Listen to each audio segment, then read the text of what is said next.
Hi, everyone. I want to welcome you to this week's Job Seeker Call. Today's topic is, are your goals attainable? And this is a question that I'm sure sometimes don't you ask yourself, like, is one I'm aiming at something I can really do? Are my goals really attainable? Am I aiming too high? Or, what can I change? Like, I'm tired of this. I want to get some results. So let's talk about, are your goals attainable? Today we're going to discuss the following topics. We're going to discuss what to avoid. How do you actually set attainable goals so there's not, constant rejection and disappointment? How do you attain the goals that you set? It's one thing to set goals, but it's another thing to put a time frame on them and actually attain what you've decided to do. And lastly, how do you measure your success? Because I think most job seekers only look at, gee, if I find a job, I'm successful. If I don't find a job, I'm not. Not necessarily true. I mean, there's little successes that you're going to have throughout your job search, and you basically want to, identify those, because every time you're celebrating a small success, it can lead you to that ultimate job offer. Let's start out with what to avoid. And if you've been following these calls, I think you know what's coming next, because I really do believe you've got to avoid the negative news and the negative people and the advice given to you by people who have absolutely no expertise in the job market whatsoever. They have no idea what they're talking about. And you also have to avoid negative thoughts or self-talk. And I understand how tough this is, especially the last thing. You're sitting at home, you're not working, you've got a lot of time on your hands, most of the time when you're unemployed, and you can't help but sit there and have all these awful thoughts going through your mind. Conducting a job search can be gut-wrenching. And everybody around you, can have a very strong opinion regarding what you should do and what you should not do. But you can't let anybody tell you what you are not capable of achieving. I've always referred to people that are negative sort of as noise. I just consider negative people noise. And you've got to, as a job seeker, eliminate the noise in your life. And isn't it interesting that it's the people sometimes that care about you the most that hurt your feelings the most? Your spouse comes home and goes, gee, have you found a job today? Your friends, are you still unemployed? And they don't mean to harm you. I mean, obviously the people that care about you don't mean to hurt your feelings. They're trying to encourage you. But I understand sometimes how terrible that is, and how you just like to tell everybody, just leave me alone. I'm doing the best job I can. So let's talk today about some really concrete things you can do to set attainable goals and to attain the goals that you set. So, it's important to write down a plan that includes reasonable and measurable long and short-term goals. Obviously, your long-term goal is to get a job. You've got to get a job. Your short-term goal, in the interim, I'm actually recording this call in October of the year. And so your short-term goal might be, I'm going to find a holiday job. I'm going to find a job that is going to keep me busy. And if I land, my long-term job in the meantime, at least I'm going to have something lined up for the holidays, because the time to apply for a holiday job is right now. Right now is when you want to do that. And so that might be, a short-term goal. I'm at least going to land something to do over the holidays to have some extra money at the end of the year. But most goal-setting experts support the SMART goal process. And if you've never heard of the SMART goal process, okay, the SMART goal process refers to the following. Your goals have to be specific. It can't just be, I want to find a job. That's very broad, okay? They have to be measurable. They have to be achievable. You don't want to say, I want to be a pharmacist when you don't have the appropriate degree that will qualify you to be a pharmacist. So you've got to be realistic about, your goals, and there has to be a time frame. They have to be timed. So every time you want to write down a goal that you're trying to achieve, they have to hit these 5 criteria. And I'm going to go into a little more detail so you understand these, because once you learn how to set SMART goals, that's when you start, really enjoying some success. Let's start with specific, okay? Your goals need to be extremely specific and detailed. So take your long-term or your big picture goals and break them down into small, specific actions that you're going to take. Obviously, your ultimate goal is to find a job. There's no doubt about that. But if you had your way, the ultimate goal of what you all want to do when you're in a job search is find a job. I mean, that's the most important thing to all of you. But a specific goal could be to submit your resume for a free review by our experts to see if it's your resume that's holding you back. A specific goal could be I'm going to send out X amount of resumes each day. It has to be small steps you're taking. toward that big goal. Your measurable goal, what you want to do, your goal needs to be extremely specific and detailed, but then we've got to measure the goal, don't we? How do you measure your goal? Well, add a specific number to the action items you select. So once you take that goal and you're breaking it down into small, specific steps you're going to take, now what you have to do is you have to put a number to the action items you select. If you plan to market yourself directly to hiring authorities, which you know how I feel about that if you've been following these calls, I think marketing yourself directly to someone who would be your boss's boss or networking are the two best ways to find a job. Well, write down goals for the individuals you're going to identify. So are you going to call and submit your resume to one hiring authority every single day? So write down specific numbers and commit to those numbers daily. If your job search has not been successful and you look like I've been looking for a job for 6 months, but then you look back at that 6 months and realize 50% of the time you were just frustrated and didn't do a thing that day. So if you set some measurable daily goals, the way you're going to find a job is to set up things on a daily basis, then a weekly, then a monthly, so you can hit these short and long-term goals. But they have to be measurable, and it's these small little successes that will lead you to those long-term achievements, and you will eventually find a job. But you want to do these, hourly, daily, weekly goals first that are going to lead you to the higher goals. Second is third, the goal must be achievable. You want to set short-term goals that give you the joy of success as you then set and achieve your long-term goal of finding a job. It was interesting because I just got off the phone with somebody who was really down, and this gentleman has been trying to turn things around, his job search around, for almost 2 years. And so I met him at a job fair over the weekend, and I finally just said, what you need to do really is you need to just declare your job search dead, hold an actual event, declare it dead, and declare your job search new, and I want you to expect the best.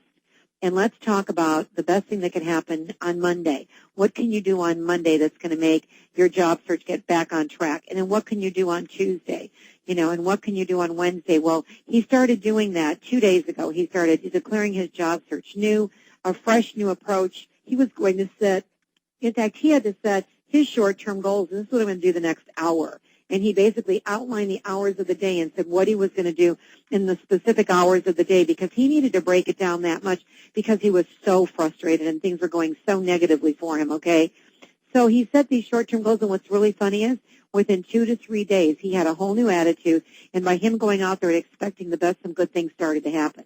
So sometimes you just need to close the book or shut the door or whatever you can picture on what you've done so far and just declare your search a new search. And then set the short-term goals that are going to lead you to that long-term goal of finding a job. But celebrate when something goes well. Sometimes you might think, well, I still don't have a job. But you know what? If you had a great interview or if you had 2 or 3 conversations today with good informational interviews, or you actually talked to a hiring authority and maybe they didn't have, a need for you, but they gave you the name of somebody else, those are all very good achievements, good, solid achievements. It's kind of like, imagine building blocks, and you're building the foundation, and you finally just get the whole structure built. Now you find a job. So, you have to make sure that these goals are achievable. Next, you have to make sure that they're realistic. You don't want to set yourself up for failure by setting goals that are mission impossible. It's wise to set goals within your reach. This is especially true for people that have been out of the job market a while, or if you're a mom returning to work, parent returning to work, if you're a recent college grad with no experience. I have a lot of recent grads that graduated in May or June and thought that this was just going to be easy, but, you never went to any job fairs on campus. Go back and contact, the Career Center in your college. School's back in session right now. Go back and talk to them. They can still give you guidance. They know what companies, recruit on campus. If a company is recruiting on campus, that means they're interested in hiring recent grads, and it might not be your dream job, but it might lead up to your dream job. It's wise to set goals within your reach, and once they're attained, then you can proceed to the more difficult goals. You also need to determine how much time you're going to dedicate to achieving your goals that you set. So, if you're working part-time someplace and you can only dedicate 2 or 3 hours a day to your job search, you're not going to set these lofty goals that are going to take you 7 or 8 hours a day because you don't have that time. So you have to be, very careful that you're not setting yourself up for failure by setting goals that either somebody else gave you or your spouse thought you should hit or your friends told you is feasible. Whenever I have somebody say, well, my friends, my neighbors, my family have been telling me, my first question is always, how much time have they spent in the job market and how many people have they placed in a job? Because I want you to ask that question. When you're listening to this advice from people, how much do they really know about workplace realities? How much do they really know about today's job market? And how many people have they actually placed in a job? Because if the answer is none and none, why are you listening to them? And lastly, your goals have to be timed. If you intend to achieve any goal that you set, there has to be a time frame, or you're not going to achieve the goal.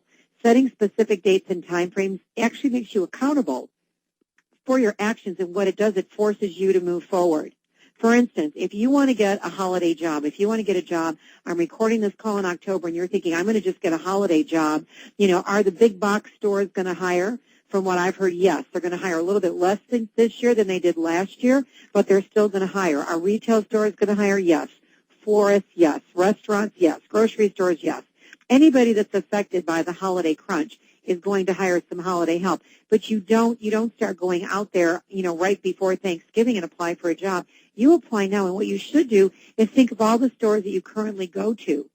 Who are those suppliers that you're basically backing as a customer? Because if I shop at Old Navy, for instance, and I know their clothes and I know everything about them, I'm going to walk in, I'm going to be dressed in their clothes, and I'm going to be dressed as if I'm going for an interview, and I'm going to try to talk to the manager and talk to them about a holiday job. Because it's much better to walk into places than it is to apply online or to call. Because then there's all the competition. Walk in and ask them for guidance, because they're going to remember that you walked in, especially if you were dressed as if you were going for an interview. So start with the stores that you support. And don't only go to the big chains. Who are some of the locally family-owned operations? They need help over the holidays, too. But now is the time that you land that holiday job. So timing is everything. When it comes to real estate, it's all about location, location, location. When it comes to your job search, it's all about timing. And you might say, well, I don't want to take a holiday job. What if I get a full-time job? Wouldn't that be a great problem to have, that you're out there working and then a full-time job happens and you quit your holiday job? I mean, that's a wonderful problem to have. And you know what? When you're out there working, even if it is just for the holiday or it is just working a part-time job, you're back out in the workforce. You're going to be interacting with people. You're going to expand your network. You're going to let everybody know what your ultimate goal is. And again, just by networking, you're increasing your professional network, you're increasing your personal network, and you're also having some income coming in. It does a lot for your attitude. And so right now, is this a good time of year in October to think about a holiday job? The answer is absolutely, positively yes. This is when you have to do this. Now that you know the 5 steps in setting a goal, you now have the knowledge you need to set your goals. And I'm sure you've heard that knowledge is power, and I'm sure that's why you come on these calls. You want to learn how to conduct a job search, but really knowledge is not power. The power comes from you implementing what you've learned and taking action. It is not enough for you to just come to these calls every week, and I love that so many of you participate on these calls. I love that you come to these calls, you ask great questions. But what really happens, to progress your job search is what you do when you hang up the phone. When you hang up the phone today, what are you going to do? Are you going to go right back to conducting your job search, or are you going to go in the kitchen and get something to eat? Or are you going to sit down and watch TV? Or go out and do something personally rather than conducting your job search? These calls should be really motivating you to get right off this phone and get right back at your job search. When in doubt, do something, do anything that's going to move your search forward. I always compare it to a snowball coming down a hill. If I made a snowball at the top of the hill and rolled it down, it starts very small, just by making this small little snowball. But by the time it ends at the bottom of the hill, you got this gigantic thing that's built up momentum as it rolls down the hill. That's what you need with your search every day. Every day, do something little. And I don't care what it is, just do something. But get away from that computer. Quit sitting in front of the computer 6 or 7 hours a day thinking that's conducting a job search. Applying to job sites and applying to job boards and that type of thing should never take up more than 25% of your search. There's so many more things you've been doing. If you've been conducting a job search more than 6 months, it can be challenging to feel like you're being productive on a daily basis. But you never, ever know where your best leads are going to come from. So, if you do a daily planner and you complete that daily planning and daily objectives, you're going to keep moving your search forward. And even it could be someone that you have no clue who they know, and they might be related to the president of a major company in your town or your city, and you don't even know that they could open that door for you. Long-term goals are always enhanced by setting minimum daily goals, and you don't give yourself a break. When you set daily goals, you can also enjoy those small successes I talked about early in this call as you progress through your search. And again, these daily goals are non-negotiable. You set up what you're going to do every day of your search, and you commit to getting them done. They're non-negotiable. You can't stop your search effort and say a friend calls and wants to go to lunch, or somebody wants you to babysit or run an errand for them because they know you're not working. You have to say, no, I'm sorry, I have plans today, because you haven't finished the daily goals that you set up for your job search. You've got to put yourself first now, because it is easy for everybody else to want to give you things to do because they know you're not working. But you know what? That's not progressing your search. The following are tips that are going to keep you on track now to attain your goals. Now you know what has to be there to set your goals. You basically know how you're going to go about setting them. But let's talk about how do you really attain these goals that you set. Number one, you start out each day expecting to succeed. You start out with a positive attitude. You can't control what goes on around you, but you most certainly can control your attitude. And you know what? You might say, well, my spouse upset me, or employers upset me, or I read the newspaper and that upset me. Nobody can upset you, and nobody can throw you off track unless you give them permission to. And it's about time you quit giving other people permission to upset you.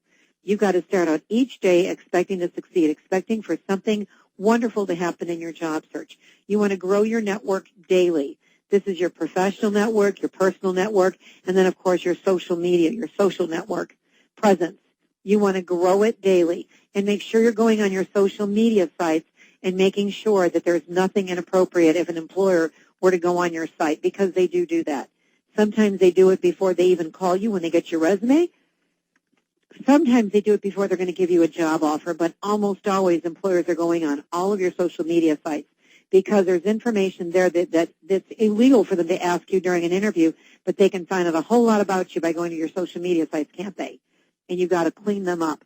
Market yourself directly to a hiring authority on a daily basis. If you don't date, you don't get married. If you don't market yourself to hiring authorities, you don't book interviews. And nothing happens unless you meet somebody. When you're sitting there, and you might think, well, that's not the exact job I want. You want to interview as often as and with anybody that you can possibly get in front of, because if nothing else, it's giving you interview experience. It's showing you how to overcome objections. It's showing you how to sell yourself. You've got to market yourself directly to hiring authorities on a daily basis. You also want to get out of your house, attend functions, network, stay involved. If you're sitting there all day long, on websites, and that's all you're doing, you're just going over websites and you're looking at things, and you're not out there networking and meeting people. Just like I've told you often, don't get your mail in the middle of the day. Wait till after 5 when the people that are working get their mail. Be at the grocery store when people work, go to the grocery store, after 5. Do things at the time when people that are working are doing things, because everybody working is a possible connection for you. You never know who knows somebody that can open that door. So get out of your house and get out there.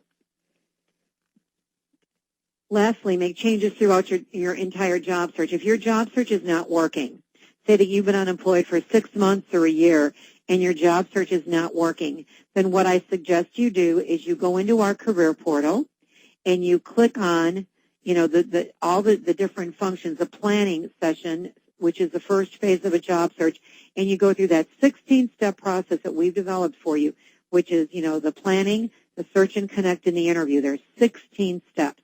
And under each step is very specific steps for you to take in progressing your job search. And you just start all over again, and you make some changes.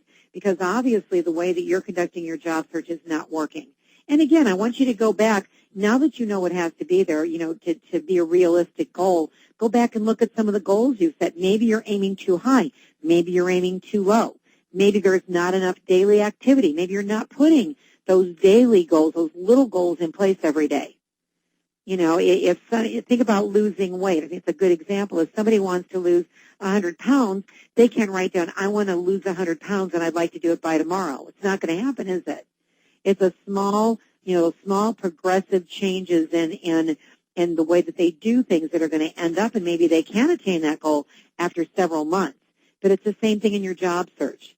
There are those small steps you're going to take to attain that ultimate goal of finding a job.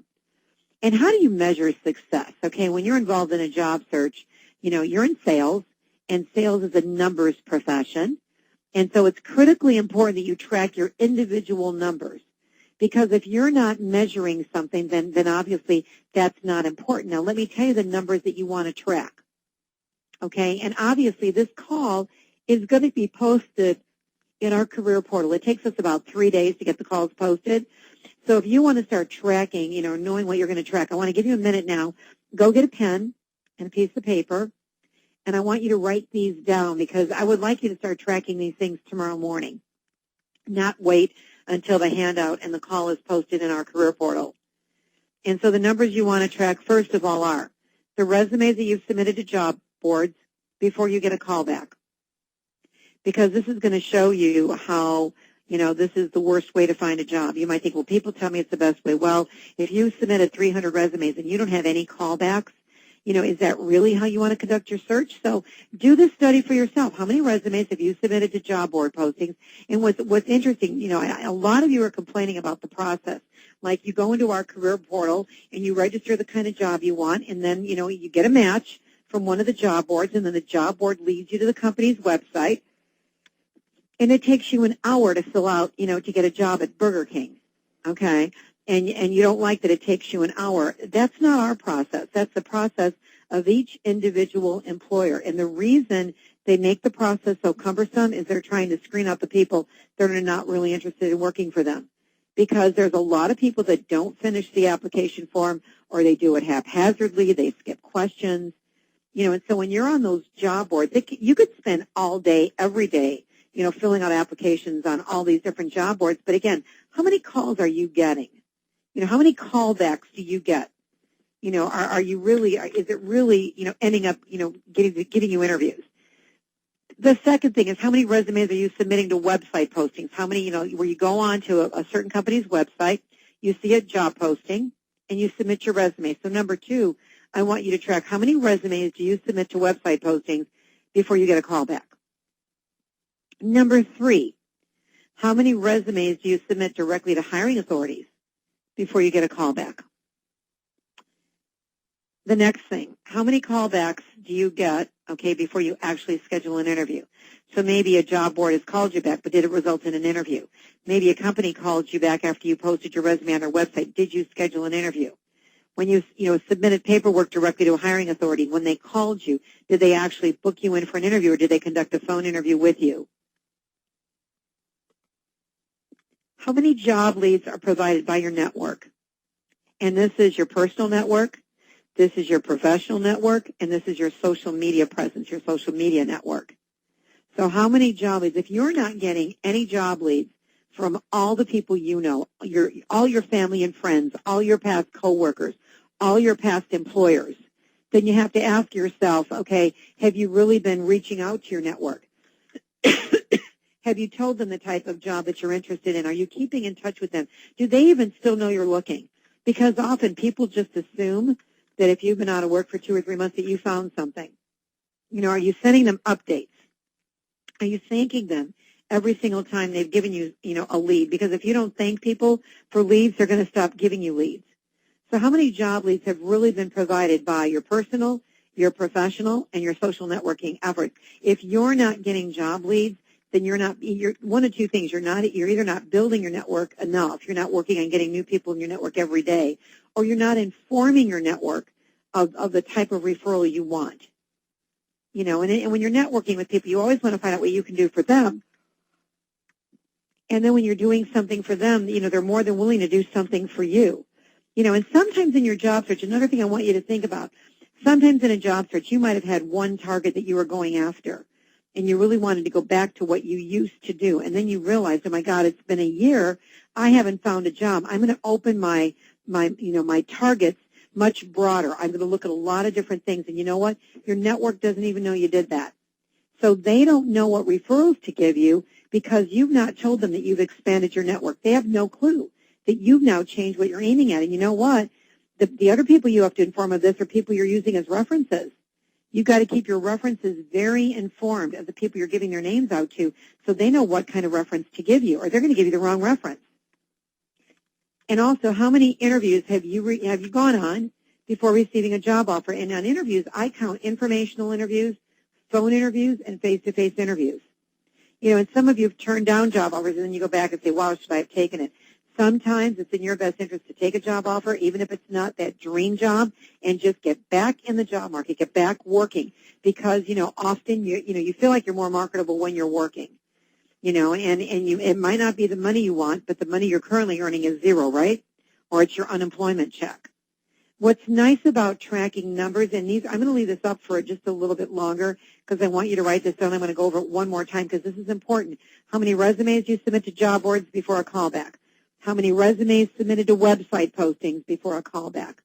You know, how many times are you marketing yourself to, directly to hiring authorities before somebody calls you back? And then how many callbacks before an interview, you know, how many job leads by your network, and how many interviews before you get an offer. The nice thing about this is numbers don't lie. It takes the emotion out of your search.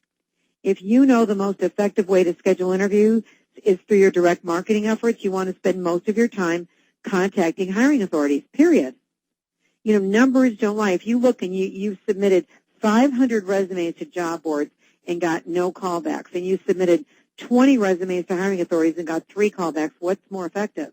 Obviously, the 2 most effective ways to find a job, and I can tell you that I've got, tremendous experience in helping people find jobs as well as counseling job seekers. I can tell you that networking, with the people that you know and directly marketing yourself to hiring authorities is the way to find a job in today's job market.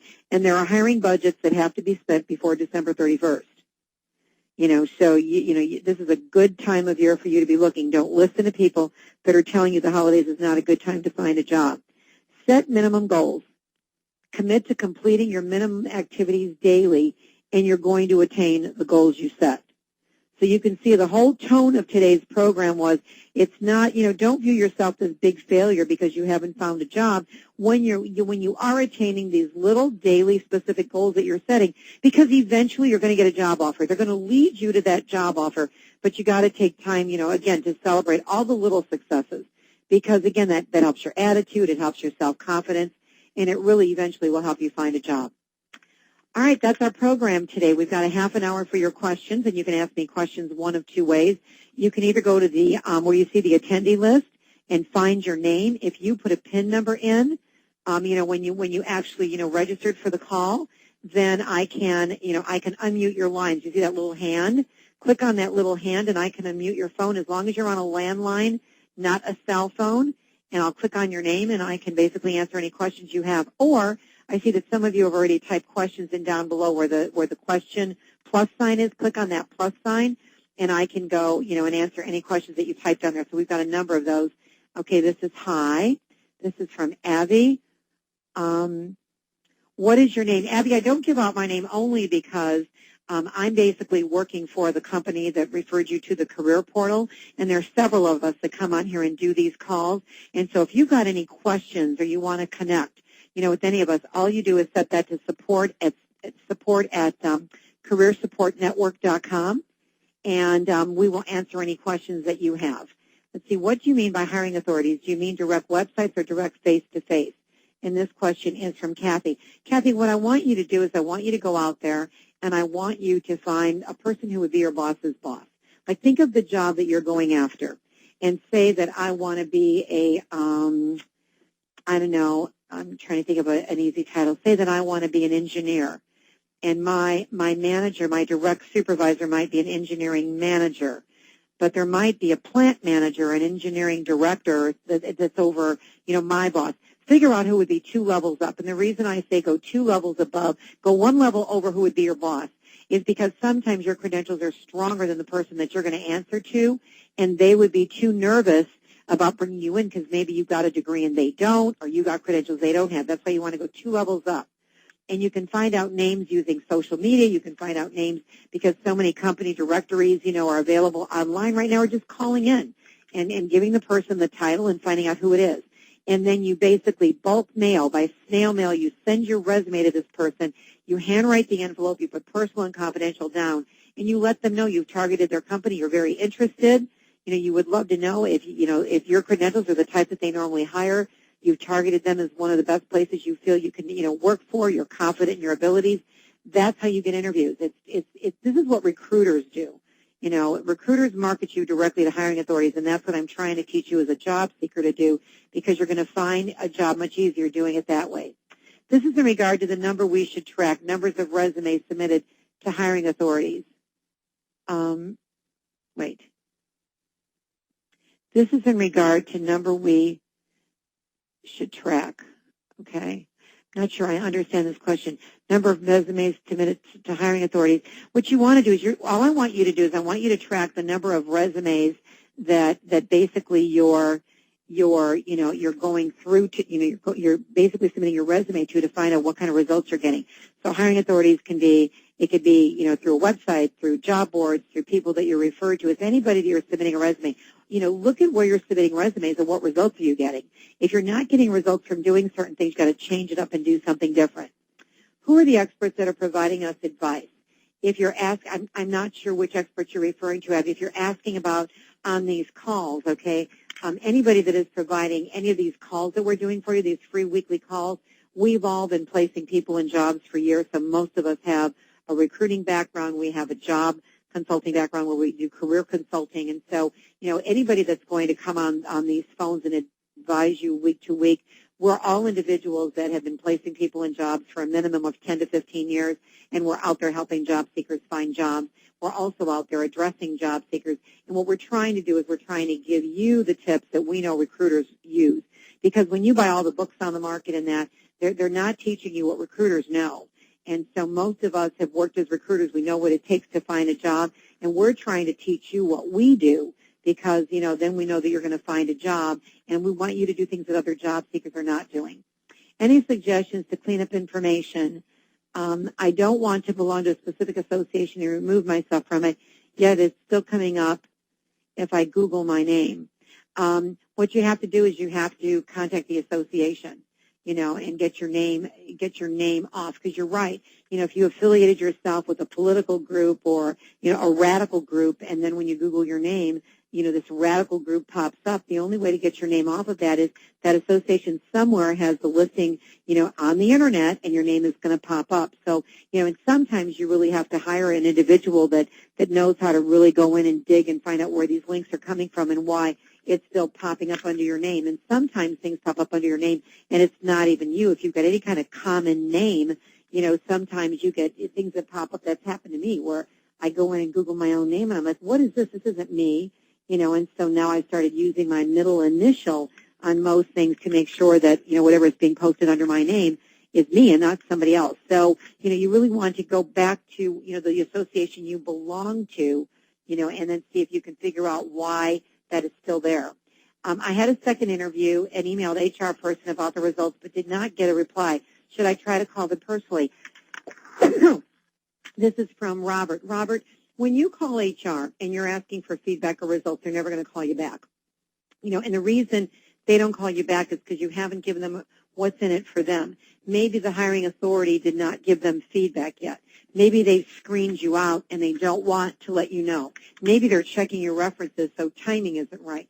So if I'm going to call, if you emailed HR about the result, I went to a conference 2 weeks ago and I learned that 82% of all emails are not even opened or read, which I found fascinating. Now, that also includes junk or spam, but email is one of the most ineffective ways of finding anything out. So if you want to, correspond with HR or correspond directly with the hiring authority, you want to make it a phone call. And if you're going to leave a message, what you're going to do is you're going to say, I really wanted to thank you for the interview. I've actually got some additional information that I'd love to share with you that I think would definitely benefit you. Please call me at your convenience. Give me how it's going to benefit me to call you back. If you're just asking for an update and we're still interviewing and I don't know if I'm going to call you back, I'm just going to ignore your call. And HR is not only working on the job you apply for, they probably are trying to fill 20 or 30 jobs and they're getting all kinds of calls from everybody that's been interviewed. They don't have time to call you back. But if you say you've got additional information that could really impact my decision, if you've got additional information that would interest me or that would, benefit me in some way, I'm going to call you back. So when you call back after an interview, it's never Did I get the job? Do you have feedback? I'm calling for a status report. Those calls are ignored. I've got some additional information. I've got, there's some information that's changed. Timing has changed. Give them a reason why it would benefit them to call you back, and they will call you back. This is from Sue. Please clarify between job boards versus websites. Job boards are like LinkedIn, Monster, Dice. It's the job boards. A website is when I go to Pillsbury as a company, and I Google in Pillsbury, and I go to www.pillsbury.com, and I go right to the company's website, and every company has employment pages. And if you go to the employment page, they always list all the jobs they have open. Now, Pillsbury might also put jobs on a job board, but then you go to the job board, and the job board then goes to the website of Pillsbury. And by the way, Pillsbury can tell that you got their initial. They keep track of how you got to them. So usually when you apply directly on a company's website, they like that better than if you went through a job board, because now they see you're targeting their company. And that takes a little more work and a little more research, but they can tell that you went directly to their website. So the difference is a website posting is when you research a specific company.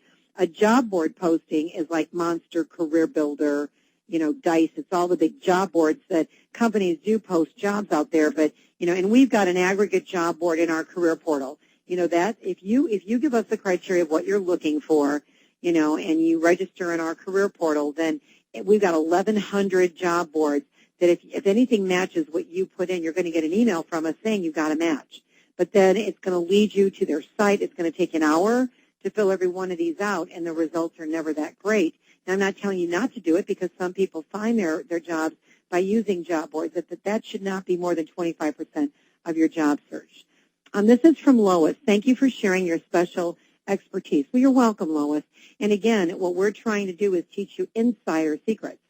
Let's see, thank you, so true. I got that from somebody. I don't know if Sean Lee is online today, but he did ask me last week to let you know that he is very thankful for these. Oh, wait, hold on a second. This is from Katya, okay? I don't know if Sean Lee is online today, but he did ask me last week to let you know that he is very thankful for these webinars because he learned a lot and used some of the new skills that he learned here in his past interview and got hired to work for Kaplan University. I am his career services advisor. Well, thank you. That was so sweet of you to come back, and give me that feedback. And I love nothing more, Katya, and that's why I spend my time doing these calls, is I get this feedback all the time, that people that are listening to what we're telling them to do, it's working. And so I love that he found a job with Kaplan University, so that's wonderful. And as his career advisor, I really appreciate you coming on, and letting us know that he found a job. So I really appreciate your feedback. Let's see, do you recommend sending multiple versions of my resume to people in my network, some not in my field, one specific to my credentials and another a bit general to help get a job or any job to tide me over until get the job I really want? The general one will not have the foundation I built. Please advise no. You've got to be very careful about sending different versions of people to your network, because what happens is if you've got different versions of your resume and then I'm in your network and you don't know what resume I forwarded on to somebody that I knew. And so they bring you in for an interview and you take a resume in and it's your other resume. And they're wondering why you had 2 or 3 versions of your resume. When you have 2 or 3 versions of your resume, you're not giving that out to your network. You're giving one version of your resume out to your network, because you're going after, specific kinds of jobs. If you change your target and you want to change your resume to reflect this new target, or right now you're looking for anything because you're just trying to find a job, you want to do a more general resume, you're sending those to either, website postings, specific job boards. You're sending those to specific hiring authorities, not your network, though, because I've seen people, basically get screened out because one person submitted one resume and then the job seeker went in with another one, and all of a sudden the person's wondering why you have 2 or 3 versions of your resume. They think you're dishonest, and so you're screened out. So you've got to be very, very careful about, tracking who has what version of your resume if you have more than one version. But you never give one person more than one version. And you know what? Quite frankly, your network doesn't remember what resume they sent out. They're just trying to help you. And that's why you always want the people in your professional network and your personal network to have one version so you know what they're sending out. This is Cliff. On the phone for question. Let's see. Okay, let me go up on top. I think somebody's trying to talk to me one-on-one. Okay, Cliff. Let me unmute you. Okay, Cliff, you're unmuted. What's your question? Clifford, I've unmuted your line. Do you have a question? Your line is unmuted. I see your hand is up. Did you have a question? Cliff, if you called through a computer, obviously I can't unmute your phone line. It will only unmute landlines, some cell lines, but I've got you unmuted. I don't hear you. So what I want you to do, Cliff, I want you to go down below and I want you to type your question in, okay? Because I for some reason I can't unmute you. This is Sue. Thanks. That is what I thought, but wanted to be sure. You're very welcome, Sue. Thank you. This is from Rob. Yes, on my cell phone. For some reason, Cliff, it's not coming through, so type your question, okay? So he's going to type in a question now. Let me go back on top and see if there's anybody else that has their hand up. These are really great questions today, everybody. I'm very happy that you're asking all kinds of questions because every time you ask me a question, please don't hesitate. Even if you think your question, sometimes people think their question is silly. It's not a silly question if you don't have the answer. You know, every time one of you asks me a question, you're helping every single job seeker on the phone. Okay, Cliff, I don't see your question. Let's see here. Okay, here it comes. Is there a time, let's see, when you can is there a time when you can too high up for hiring authority? Okay, let me read your question again. Is there a time when you can too high up for hiring authority? What I think you're asking me, Cliff, is if you can go too high up. Like maybe you're going up to the president of a company rather than the person that would be your boss's boss. That's what you are. Okay, yes, perfect. I don't think you can ever go too high. I think that, you know, especially depending on what you're doing. Like if I'm looking for an entry-level job, I'm not going to send my resume to the president of a company. But if I'm in middle management, I'd have no problem sending my resume to the president or the CEO or the COO of a company because that shows them you've targeted their company. And you might even ask them, you know, I wasn't sure who to direct my resume to. I've targeted your company as a place I want to work, so I thought I've always learned to start at the top. And I was hoping you might give me some advice and guide me. It's interesting because often the president and CEOs of companies, they have more time than their middle managers do because everybody's afraid to go to them. They get less resumes than anybody. And so I don't think you can go too high, but you better have the person's name and their title and the correct spelling of their name and everything. You better have that perfect, you know, because you don't want to, address the president of a company and not have the right information. This is also from Clifford. How quickly should I follow up after job fair for contacts I've met? I would follow up very quickly. You want to show a strong level of interest. And again, when you're following up, you're not just saying I'm following up after the job fair. You're saying I met you at a job fair. I was thrilled. I targeted your company as somebody I want to work for. I have some additional information I forgot to share. You know, whenever you have 2 minutes, I'm available at your convenience.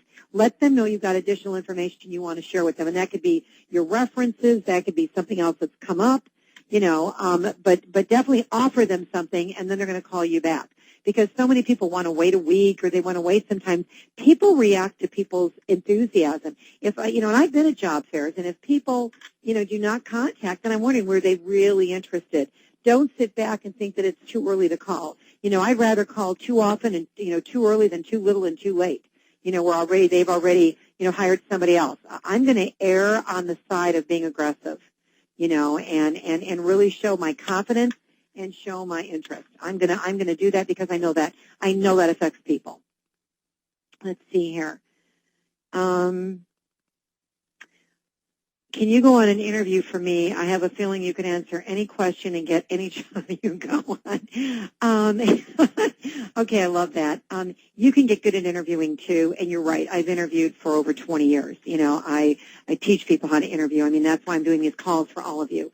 If this is your first call, I've been doing these calls for over a year now, and they're all in the career portal. They're all under the 16-step process and in the library. I've covered topics on how do you answer the most difficult questions, how do you get great at interviewing. Go back and listen to some of the past calls we've done. How you get great at interviewing is you just practice. It's no different than playing the piano or playing football. Every master was once a disaster. You're not a professional interviewer. I am, okay? And you're not supposed to be. And if you get nervous in an interview, just tell the interviewer, can we just stop this a minute? The answers are in my head. They're not making it to my mouth. I've been up all night. I'm so excited about working for you, but I'm not a job hopper. If you'd hire me at the job and watch me work, you'd hire me. But this job, this job interview is a sales process, and it's uncomfortable for me. I just wish you could hire me and watch me work. Because if you saw the job I do for you, you would hire me. Do things like that. Be honest. If you get nervous, let them know. This is a sales process, and unless you're a salesperson, you're not going to be comfortable interviewing. So just practice with any person, anybody that's willing to listen to you, practice with. I applied for a lower level position, but the recruiter contacted me for a more senior level position. I'm not sure if I'm qualified for the more senior level position. Do you think that I should go ahead and interview? Absolutely, positively, yes. Because understand something, Kimberly. A recruiter is not going to bring you in if you're going to make them look bad. You may think it's too high up, but the recruiter called you from the company, and they're letting you know that, they know what to screen on, and the job title might be higher than you think you're doing, but maybe the duties and responsibilities are what you've done in the past, or maybe they see some skills that are transferable. Maybe they're willing to allow for a learning curve. Any time you get the chance to interview, you interview, and you go in there thinking you're going to get the job. So even if you don't think you're qualified, absolutely, positively, you go and you want to go and you want to be confident in your ability to do the job. You want to think about all the accomplishments you've had in your whole career, and you want to present those accomplishments and how they impacted past employers. And you don't want to let them know for a moment that you don't think you're qualified, because they would not waste their time. And understand something. Recruiters are really judged on the quality of person that they send in. And if they send in somebody that's not qualified, they get their heads ripped off. So, if this is a corporate recruiter and they're bringing you in, absolutely go in and apply for the job.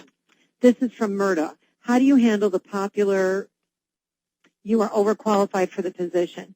I would look them squarely in the eyes and say, what would you like me to forget? I'm very interested in your job. I'm interested in the salary level that you're offering. I've targeted your company as somebody I would love to work for, and I'm looking to make a long-term commitment to your company. Maybe down the road you can use some of my other skill sets, but I'm extremely interested in the job you're offering. When people say you're overqualified, what they're really saying to you is you're making too much money. You've got too much experience for what I'm willing to pay. Because if they see 15 or 20 years of experience, they're like, whoa, I can't afford that. Or they might think you're not flexible. Maybe you've worked, 20 years, and they're worried, are you flexible? And so when you're talking to this person and they say you're overqualified, what would you like me to forget? And I can tell you, I've worked in environments where I've had to be very flexible. Change was a daily occurrence. And so, I can tell you I'm bringing tremendous credentials to the table, but I still have a learning curve. I don't feel I'm overqualified. I have to learn the way your company wants things done. I have to learn your policies and procedures. So no matter what my qualifications, there's still going to be a learning curve on learning how you want things done. Because when you do that, you're showing your flexibility. You're showing that you're going to do it their way. You're not going to come in set in your ways. And so that's how you overcome that. Let's see. Hi. Thank you for your advice. I have an interview on Friday. It is a big company. My resume is good, but it's not so outstanding. What do you think I can do to make me outstanding? Resume is good, but it's not so outstanding. What can I do to make it outstanding? Okay. Well, if you've got an interview on Friday, I think your name is Yawen. I hope I'm pronouncing your name right. There's nothing you can do with the resume, okay, because you've already submitted it. So you can't change your resume because they're bringing you in based on the resume. How you can be outstanding in an interview is by stressing the accomplishments you've had at all your past jobs. What did you do that was better, faster? Have you saved any companies money? What did you do in past places of, where you've worked, and what impact did it have on your employers? So don't go just in, regurgitating your resume. Don't talk about duties and responsibilities. Show them what you've done. People realize that when they look at your past, it's a window into your future. If you've been a high achiever for somebody else, you're going to be a high achiever for them. So, and it doesn't have to be, when I say accomplishments, people always think they had to find a cure for cancer. It could be that I streamlined a process that saved all of our management team time. Time is money.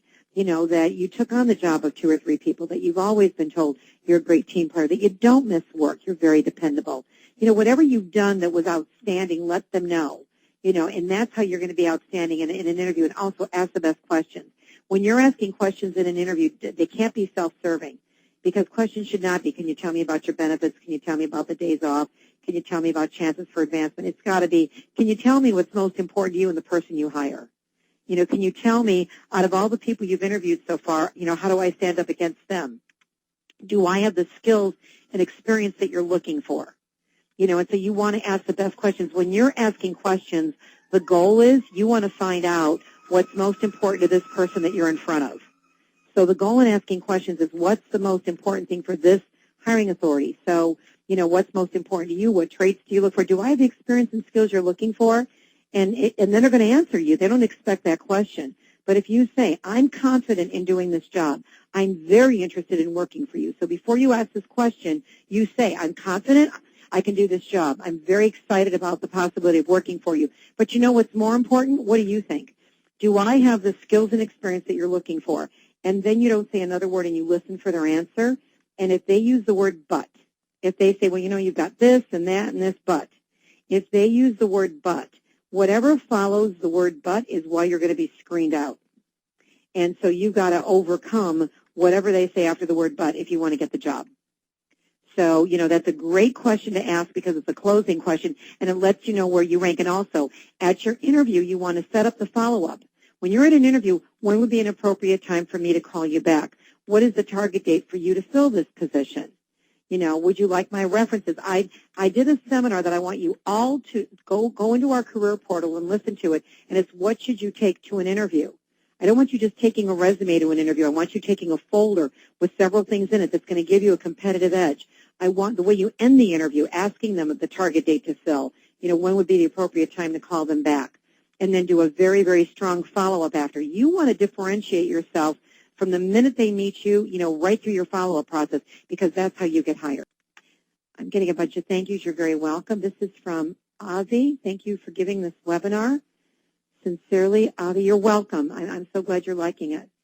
I did pronounce your name right. Well, thank you. I'm glad I did. I'm always nervous about that, and I like to get the names pronounced right, so thank you for letting me know that. Should you use the accounts payable go-around if you run into customer service department, try to use but didn't have the nerve to go through? Do you have any suggestions on different phones? Okay, what Clifford's asking me about is you try to get in, you're trying to get the name of a hiring authority. He tried to go through customer service. I always suggest that if you can't get the name you want, if there's a gatekeeper and they're not going to give you a name, like I call and say, can you please tell me who the director of engineering is? I'm trying to forward them some information. Sometimes they'll just say, well, just send it to the department and they'll get it. And I want a name.